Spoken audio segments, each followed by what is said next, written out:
Chinese बहू। Chinese बहू हमारी याद तो है ना आपको? भूले तो नहीं ना? हाँ भाई, थोड़ी देर में ही सही, लेकिन चाइनीज बहू की कहानी आ ही गई। क्या हो रहा है ये देश में? चाइना ने तो आतंक ही मचा रखा है। अरे क्या हो गया? क्यों चाइना को कोसता रहता है? भूल मत, तेरी ससुराल चाइना की ही है। हाँ माँ, पर ये देखना, लड़ाई झगड़े, ये बीमारी, ऊपर से ये देश कितना चालाक है। अंदर न जाने क्या क्या करता रहता है। तभी अंदर से बहू की चिल्लाने की आवाज आती है। अरे क्या हो गया बहू, क्यों चिल्ला रही है? माँ जी, ये देखिए, ये रूस ने यूक्रेन की हालत क्या कर दी है। ऊपर से चाइना में दोबारा लॉकडाउन लग गया है। माँ जी, अब क्या किया जाए? अरे तो तुम लोगों को क्या परेशानी हो रही है, मैं तो यही नहीं समझ पा रही हूँ। तो क्या है ना माँ, हम लोग चाइना जाने की सोच रहे थे। सांगसू के भाई की शादी है। तो क्या? अरे कौन सा उन लोगों के यहाँ भाई घोड़ी चढ़ता है जो बहन काजल लगाकर नेक लगी? माँ जी, उसकी आंखें बहुत छोटी छोटी है, उसमें या तो पुतली रह सकती है या काजल। साले की पुतली निकाल कर काजल लगा दो। क्या क्या बोले तुम मेरे भाई के बारे में? अरे नहीं नहीं बहू, वो तो बोल रहा था कि तुझे नेक मिल जाएगा। बहन है ना उसकी। नहीं नहीं माँ जी, मैं सब समझती, ये मेरे भाई का मजाक बनाते रही थी। कितना सीधा है मेरा भाई, बिल्कुल छिपकली जैसा। नहीं नहीं बहू, सीधा गाय जैसा होता है। सही पकड़े हैं माँ जी। हाँ, तो मेरे भाई की शादी है, मैं चाइना जरूर जाऊंगी। तभी पड़ोसन आ जाती है। अरे नहीं नहीं बहू, तू कहीं ना जा, हम लोगों का मन कैसे लगेगा तेरे बिना। ले बहू, तेरे भाई के लिए ये शॉल रख ले, हमारी तरफ से गिफ्ट कर देना। अरे सब कितने अच्छे हैं। मेरी चाइनीज बहू को कितने प्यार से तुम लोगों ने एक्सेप्ट कर लिया। सच में बड़ी भाग्यशाली हूँ मैं। कैसी बात कर रही है? ये तो हम लोगों के देश की एक खूबसूरती है कि हर किसी को दिल से अपना लेते हैं, बस वो भी दिल से हमें अपना समझे। कैसी बात कर रही हैं आंटी जी? मेरे लिए आप सब सासू माँ जैसी ही हैं। मुझे भारत बहुत अच्छा लगता है, ये सबसे अच्छा देश है। मेरा भारत महान। वैसे भी लड़के की शादी जहाँ होती है वो तो वही की हो जाती है ना। जी बहू सही बोल रही है। औरत तो होती ही पानी की तरह है, जो जहाँ जैसे रखे वैसी ही शेप ले लेती है। आंटी जी, ये थोड़ा सा ज्यादा हो गया, समझ नहीं आया। नो प्रॉब्लम, मैं चाय बना कर लाती हूँ। फिर क्या, वो दिन भी आ जाता है जब बेटे बहू को चाइना जाना पड़ता है। वहाँ जाकर बहू का भाई कहता है, मेहरबान आ गए, मेहरबान आ गए। मैंने सबको बोला कि सब हिंदी में बात करेंगे, नहीं तो फिर नाराज हो जाएगी। थैंक्स बॉय, हिंदी मेरी भाषा है यार, मुझे उसमें बात करना अच्छा लगता है। आपने जीजा जी से मिलो। ऊपर तुम अंदर चलो। सभी बहू को अंदर लेकर चले जाते हैं, लेकिन सांगसू का पति, वो तो बेचारा चाइना के ससुराल के आंगन में अकेला खड़ा रहता है। काफी देर तक जब कोई उसे नहीं पूछता तो वो माँ को घर पर फोन करता है। हाँ बेटा, पहुँच गए ना कुशल मंगल? हाँ माँ, लेकिन सांगसू पता नहीं कहाँ है। वो तो अंदर गई है, तब से बाहर आई ही नहीं। अरे कैसी बात कर रहा है? तो तू अंदर चला जा, तू बाहर क्यों है?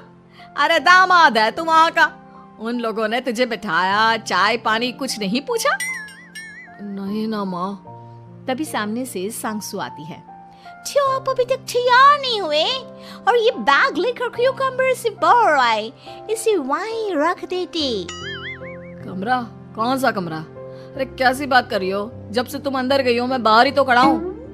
बहू को बहुत हैरानी होती है और गुस्सा भी आता है। तभी उसका भाई और माँ आ जाते हैं। और सांगसू, अंदर खाना लग गया है। पहले ये बताओ कि मेरे पति को किसी ने खाना या पानी क्यों नहीं पूछा? वो भारत से ससुराल पहली बार आया है, वो भी मेरे कहने पर। उनकी इज्जत क्यों नहीं की? देख बेटी, तूने जबरदस्ती जिद में शादी की थी तो हम लोगों ने कर दी, लेकिन अब तुम ये सोचो, पूरी चाइना में मैं इस इंडियन को अपना दामाद बताऊं? So sorry.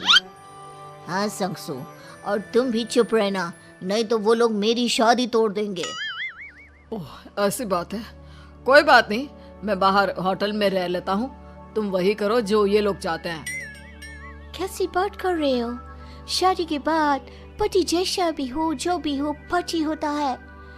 वैसे भी तुम्हारे पूरे परिवार ने, सबने बिना सोचे मेरा साथ दिया, मुझे एक्सेप्ट किया, प्यार किया। मैं अपने देश में आपको अकेला कैसे छोड़ सकती हूँ? ये हिंदी फिल्म का ड्रामा बंद करो, मैं अभी अब बर्दाश्त नहीं करूँगी। चुपचाप अंदर चलो, नहीं तो ये शादी वादी यहीं खत्म करके इसे अकेले ही इंडिया जाना पड़ेगा। कैसी बात कर रही हो माँ? ये मेरे पति हैं। है नहीं था, हम लोगों ने यहाँ वकील को बुला लिया है, जिसके बाद अब तेरा तलाक करा के हम यहाँ के चाइनीज लड़के से तेरी शादी करा देंगे। अरे कैसी बात कर रहे हो? हम तो यहाँ तुम्हारी शादी के लिए आए थे। नहीं नहीं, मैं सांगसू के बिना नहीं रह सकता हूँ। हाई वोल्टेज ड्रामा होने के बाद से ही सारा माहौल खराब हो जाता है कि तभी एक लड़की आती है। मैंने सारा इंतजाम कर दिया है, सांगसू की शादी का मंडप परसों लग जाएगा। तब तक इसके पति को कमरे में बंद कर देते हैं। सभी सांगसू के पति का हाथ बांधकर उसे कमरे में बंद कर देते हैं। ये क्या कानूनी है? आप लोग मेरे पति के साथ ऐसा नहीं कर सकते हैं। मैं किसी से शादी नहीं करूंगी, ये साफ बात है। पहले मैं अपनी शादी करूं, फिर तेरी भी शादी करवा दूंगा। सब कुछ तय हो जाता है, भाई की शादी हो जाती है। फिर वो दिन भी आ जाता है जब सांगसू की शादी वो लोग जबरदस्ती करने के लिए उसे मंडप पर ले जाते हैं। ऐसा मत करो, ये मेरी बीवी है। मैं किसी से शादी नहीं करूंगी। कैसे नहीं करेगी शादी? शादी तो तेरा बाप भी करेगा। हो, मैं करूंगा शादी। प्लीज कोई मेरी शादी किसी अच्छा औरत से करवा दे। चुप, बिल्कुल चुप। फिर माँ सांगसू और उसके पति से कहती है, तुम लोगों का बच्चा मेरी कैद में है। अगर तुम लोगों ने कोई भी होशियारी की तो मैं इस बच्चे को मार दूंगी। दोनों माँ का रूप देखकर हैरान हो जाते हैं। बच्चे की खातिर दोनों शांत हो जाते हैं और शादी की रस्में शुरू हो जाती है कि तभी सांगसू की सास पुलिस के साथ आ जाती है। माँ, ससुर माँ आ गई, मेरी माँ आ गई। माँ प्लीज हम लोगों को बचाकर वापस ले चलो। पुलिस सभी को गिरफ्तार कर लेती है। बेटी के बच्चे को मारने की धमकी तो कोई चुड़ैल ही दे सकती है। अरे तो ये चुड़ैल ही तो है। ये सही बोल रहे हैं, ये औरत किसी चुड़ैल से कम नहीं है। तभी उन लोगों का बच्चा भी आकर सांगसू के गले लग जाता है। माँ, तू सही समय पर आ गई, लेकिन तुझे कैसे पता चला कि यहाँ ये सब हो रहा है? बेटा, ये चाइनीज लोग ना होते ही धोखेबाज हैं। इन लोगों पर मुझे भरोसा नहीं था, इसलिए मैंने तेरे फोन को हमेशा के लिए मेरे फोन से अटैच कर दिया था, जिससे तेरे आसपास होने वाली सारी बात मैं सुनती रहूं। उस दिन भी मेरी तेरी बात हो रही थी तो तेरा फोन ऑन था, मैं सब समझ गई थी। मुझे माफ कर दो। नहीं, बिल्कुल नहीं। चलिए माँ जी, इंडिया वापस चलते हैं। आज के बाद मैं यहाँ कभी नहीं आऊंगी।